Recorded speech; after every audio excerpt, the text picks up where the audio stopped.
Hello दोस्तों, स्वागत एक बार फिर से आपका आपके पसंदीदा चैनल पर। और आज हम बात करेंगे एक ऐसी कंपनी के आईपीओ के बारे में जो ऑलमोस्ट डेब्ट फ्री है और साथ ही साथ अपने सेगमेंट की मार्केट लीडर है।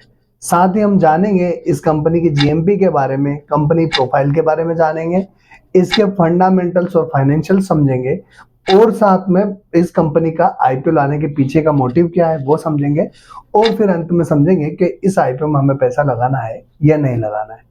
आज देखें हम तो आरबीआई की मॉनेटरी पॉलिसी थी। आरबीआई मॉनेटरी पॉलिसी में आरबीआई गवर्नर साहब जो है, जिन्होंने पहली अपनी मॉनेटरी पॉलिसी में 0.25 बेसिस पॉइंट का डिडक्शन किया और ये डिडक्शन 2020 कोविड के बाद पहली बार हुआ। मतलब पिछले 5 साल में कोई भी डिडक्शन नहीं हुआ था, पहला डिडक्शन था जो 0.25 का हुआ। और उसको मार्केट ने अच्छा नहीं लिया क्योंकि हमारे रुपए की सिचुएशन देखी जाए तो थोड़ी सी खराब है, जिसके कारण ये एक नेगेटिव इम्पैक्ट के रूप में आया। वहीं अगर हमारा रुपए सुधरा हुआ होता तो मार्केट उसको काफी अच्छे तरीके से लेता। फिर भी मार्केट एक स्टेबल रेंज में चल रहा है, ऊपर में 800 का रेजिस्टेंस है और नीचे में जो है 23,400 का सपोर्ट है। इस रेंज में ही मार्केट चल रहा है। अब बात करते हैं आईपीओ की, उससे पहले मैं हूं आपका दोस्त राजेंद्र सिंह गोड़ो। चैनल अगर अभी तक सब्सक्राइब नहीं किया हो तो चैनल जरूर सब्सक्राइब कर लीजिएगा।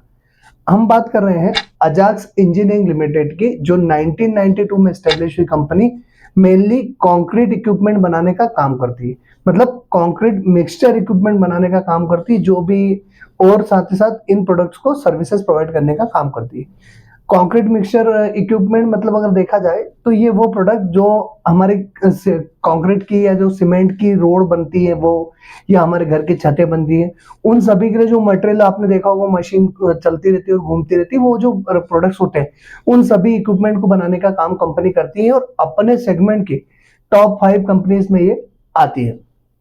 अब अगर हम बात करें तो ये कंपनी वर्तमान में अभी तक 141 प्रोडक्ट बना चुकी है और 141 प्रोडक्ट की 29,800 से ज्यादा यूनिट पिछले 10 सालों में सेल कर चुकी है। इस कंपनी का अगर इंफ्रास्ट्रक्चर और वर्कफोर्स की बात करूं मैं, तो 4 मैन्युफैक्चरिंग यूनिट है इसकी कर्नाटका में। साथ ही साथ 79 इसके पास डिजाइनर और इंजीनियर्स हैं और इसके अलावा 85 जो है इसकी सपोर्ट टीम या यूं कहें सर्विस टीम में 85 मेंबर्स हैं। कंपनी के सेल्स और डिस्ट्रीब्यूशन नेटवर्क में कंपनी 51 डीलर्स के साथ 23 स्टेट्स में एस्टेब्लिश है और साथ ही साथ कंपनी ने 114 टच पॉइंट बनाए हैं, जिनमें 51 हेडक्वार्टर्स और 63 कंपनी की ब्रांचेस है। इन्हीं में 34 जो है कंपनी के सर्विस सेंटर्स भी हैं। 25 डीलर कंपनी के जो साउथ एशिया, मिडिल ईस्ट और अफ्रीका जैसे देशों में भी शामिल है। अभी तक कंपनी टोटल अगर बात की जाए तो 15,700 से ज्यादा कस्टमर्स को अपनी सर्विसेज प्रोवाइड कर चुकी है। कंपनी के अगर प्रोडक्ट पोर्टफोलियो की बात की जाए तो self loading concrete mixture, bitching plant, pavers, transmit mixture, dumper, boom pumps और स्टेशनरी पंप्स जैसे प्रोडक्ट कंपनी के पोर्टफोलियो में शामिल है। ये सभी प्रोडक्ट जो है आपको जो जो सीमेंट का कभी आपने देखा हो तो मशीनें होती हैं जो सीमेंट और साथ ही साथ जो मटेरियल को मिलाने मिक्स करने के लिए काम में आए थे, जहां जो रोड में, ब्रिजेस में, मकान में सभी दूर इन प्रोडक्ट्स का उपयोग किया जाता है। अब अगर हम कंपनी की स्ट्रेंथ की बात करें तो कंपनी मार्केट लीडर है अपने सेगमेंट की, साथ ही साथ डाइवर्सिफाइड और कॉम्प्रिहेंसिव रेंज है प्रोडक्ट की कंपनी के पास, जो कंपनी को वैल्यू एडेड बनाता है। साथ ही साथ कंपनी के पास strong research and development team है, जो कि कंपनी को टेक्नोलॉजी ड्रिवन प्रोडक्ट डिलीवर करने में सहायता प्रदान करती है। साथ ही साथ कंपनी का जो डिस्ट्रीब्यूशन और डीलर नेटवर्क है ये कंपनी को एक स्ट्रेंथ प्रदान करता है। साथ ही साथ एक्सपीरियंस मैनेजमेंट के साथ कंपनी अपने सर्विसेज प्रोवाइड कर रही है। अब हम एक बार कंपनी के आईपीओ डिटेल की बात कर लेते हैं। तो 10 फरवरी के दिन ये आईपीओ शुरू हो जाएगा, 12 फरवरी तक आईपीओ खुला रहेगा। ₹1 फेस वैल्यू वाला शेयर है। 599 से 629 रुपीज का जो है प्राइस बैंड है। 1269.35 करोड़ का जो है इश्यू साइज है और पूरा का पूरा जो है ओएफएस है, इसमें कोई भी फ्रेश इशू नहीं है। इशू टाइप जो है बुक बिल्ड है, एनएससी बीएससी दोनों पे लिस्ट होगा। 35% रिटेल कोटा है, क्यूआईबी कोटा 50% है और 15% एनआई कोटा है। और 17 फरवरी के दिन इस आईपीओ की इंडियन स्टॉक मार्केट में लिस्टिंग होगी। अब एक बार हम मिनिमम इन्वेस्टमेंट समझ लेते हैं, इसमें कितने लॉट में हम मिनिमम इन्वेस्टमेंट कर सकते हैं और मैक्सिमम कितना कर सकते हैं। तो रिटेल के लिए 23 शेयर का लॉट है जिसमें 14,467 रुपीज का हम मिनिमम इन्वेस्टमेंट कर सकते हैं। रिटेल के लिए मैक्सिमम 13 लॉट में अप्लाई कर सकते हैं 299 शेयर्स के लिए 1,88,071 रुपीज के लिए। अगर स्मॉल HNI की बात की जाए तो 14 लॉट अलाउ है 322 शेयर्स के लिए 2,02,538 रुपीज के लिए। वहीं अगर बिग HNI की बात की जाए तो आप जो है 70 लॉट के लिए अप्लाई कर सकते हो 1610 शेयर के लिए 10,12,690 रुपीज के लिए। अब हम एक बार कंपनी के फाइनेंशियल समझ लेते हैं। तो कंपनी ने 2022 मार्च से लेके तो सितंबर 2024 तक के अपने फाइनेंशियल शो किए हैं। मार्च में कंपनी के अगर असेट्स की बात की जाए तो 735 करोड़ की असेट्स थी जो बढ़ के मार्च 2024 में 1236.14 करोड़ की हो गई।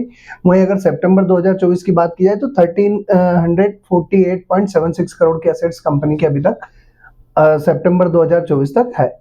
वहीं अगर रेवेन्यू की बात की जाए तो 771.85 करोड़ का रेवेन्यू मार्च 2022 में था जो बढ़ के 780.07 मार्च 2024 में हो गया। और अभी तक इस फाइनेंशियल ईयर के जो 2 क्वार्टर हैं उसका रेवेन्यू अगर देखें तो 794.16 करोड़ का रेवेन्यू अभी तक इस 2 क्वार्टर में, या यूं कहें कि मिड ऑफ द ईयर कर चुकी है कंपनी। अभी 2 क्वार्टर का रिजल्ट आना बाकी है। प्रॉफिट आफ्टर टैक्स देखें तो 66.21 करोड़ का प्रॉफिट इनका मार्च 2022 में था जो बढ़ के 225.15 करोड़ हो गया मार्च 2024 में।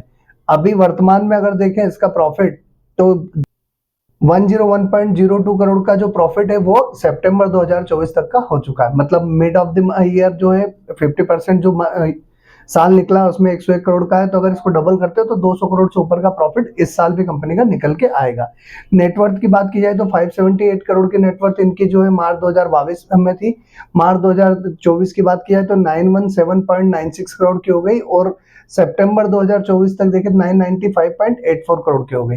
रिजर्व और सरप्लस की अगर मैं बात करूं तो 575 करोड़ के रिजर्व्स कंपनी के पास मार्च 2022 में थे जो मार्च 2024 में बढ़ के 906.52 करोड़ हो गए और सितंबर 2024 तक 984.40 करोड़ हो गए।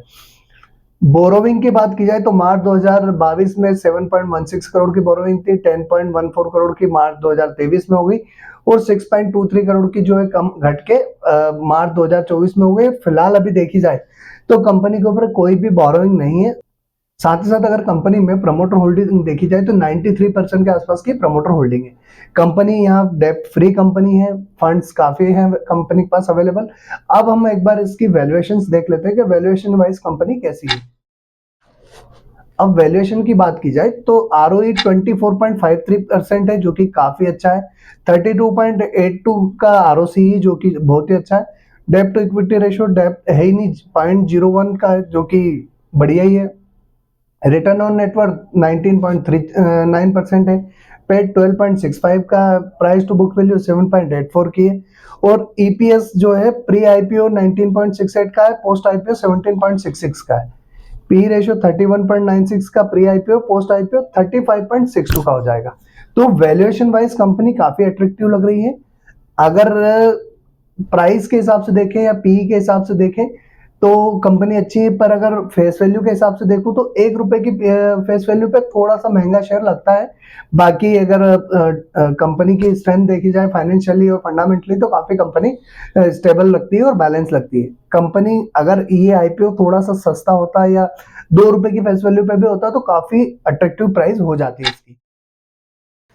अब एक बार हम इस कंपनी को इसके कॉम्पिटिटर्स के सामने भी देख लेते हैं कि कॉम्पिटिटर्स के सामने कंपनी की वैल्यूएशंस कैसी है। तो अगर एक्शन कंस्ट्रक्शन के सामने बात की जाए तो EPS 27.56 का है इसका। पी रेशियो जो की बात की जाए 45.38 का है जो कि अभी IPO आएगा अजाक्स इंजीनियरिंग का उसके पोस्ट IPO से भी महंगा है। मतलब PE के हिसाब से अगर ये देखें BEML के सामने या एक्शन कंस्ट्रक्शन के सामने या स्कॉट कोबोटा के सामने तो PE के हिसाब से कंपनी वैल्यूएशन वाइज अच्छी लगती है। रिटर्न ऑन नेटवर्थ भी देखें तो भी ठीक है, NAV देखी जाए तो भी ठीक है और इनकम की बात की जाए तो इन कंपनीज के मुकाबले कंपनी थोड़ी छोटी है। बाकी वैल्यूएशन वाइज ठीक है। ओवरऑल कंपनी की वैल्यूएशन अच्छी है। अब अगर हम इस कंपनी की जीएमपी की बात करें तो 10% के आसपास की इसकी जीएमपी आती है, मतलब 60 रुपए के आसपास की इसकी जीएमपी बनती है। तो जीएमपी वाइज देखा जाए तो ठीक है कंपनी। अब इसका अगर ऑब्जेक्टिव देखें तो कंपनी के पास कोई भी पैसा नहीं जाएगा, सारा का सारा पैसा जो है वो जो प्रमोटर्स अपनी होल्डिंग कम कर रहे हैं उन्हीं के पास जाने वाला है। तो हाल फिलहाल देखा जाए तो कंपनी चाहती तो जो है ऑफर फॉर सेल के साथ साथ फ्रेश इशू भी ला सकती थी, पर एज ऑफ नाउ हमने इसके फाइनेंशियल्स देखे तो उसको कोई फंड्स की रिक्वायरमेंट लग नहीं रही, तो हो सकता है इसी कारण से ये कंपनी फ्रेश इशू नहीं लेके आई। अब दोस्तों हमने जो है टेलीग्राम, इंस्टाग्राम, फेसबुक और व्हाट्सएप चैनल सभी की लिंक डिस्क्रिप्शन में दे रखी है, वहां से आप हमारे चैनल को ज्वाइन कर सकते हैं और लेटेस्ट अपडेट आपको वहां पर मिलते रहेंगे। साथ ही साथ दोस्तों हमने फ्री डीमेट अकाउंट की आईएफएल कैपिटल की लिंक डिस्क्रिप्शन में दे रखी है, जहां से आप अपना फ्री डीमेट अकाउंट ओपन कर सकते हैं और उस डीमेट अकाउंट का जो है कोई भी एएमसी चार्जेस फर्स्ट ईयर नहीं है और साथ ही साथ डीमेट अकाउंट ओपनिंग के भी कोई चार्जेस नहीं है। अब इस आईपीओ में पैसा लगाना है या नहीं लगाना, इस आईपीओ में पैसा तभी लगाया जाए जब जो कल है दिल्ली के रिजल्ट भी आ जाएंगे, अभी आईपीओ ओपन होने में भी टाइम है, और साथ ही साथ इसकी एक बार एंकर लिस्ट आ जाए उसके बाद इसमें डिसाइड करना है कि इस आईपीओ में पैसा लगाना है या नहीं लगाना। लॉन्ग टर्म के लिए अगर लगाना है तो ये आईपीओ काफी अच्छा है, पर शॉर्ट टर्म में और लिस्टिंग गेन में जिस हिसाब का मार्केट सिनारियो उसमें फिलहाल अभी इसका एंकर लिस्ट आने का इंतजार करना चाहिए। तो आज के लिए इतना ही, आगे फिर वीडियो में मिलेंगे, तब तक के लिए जय सिया राम।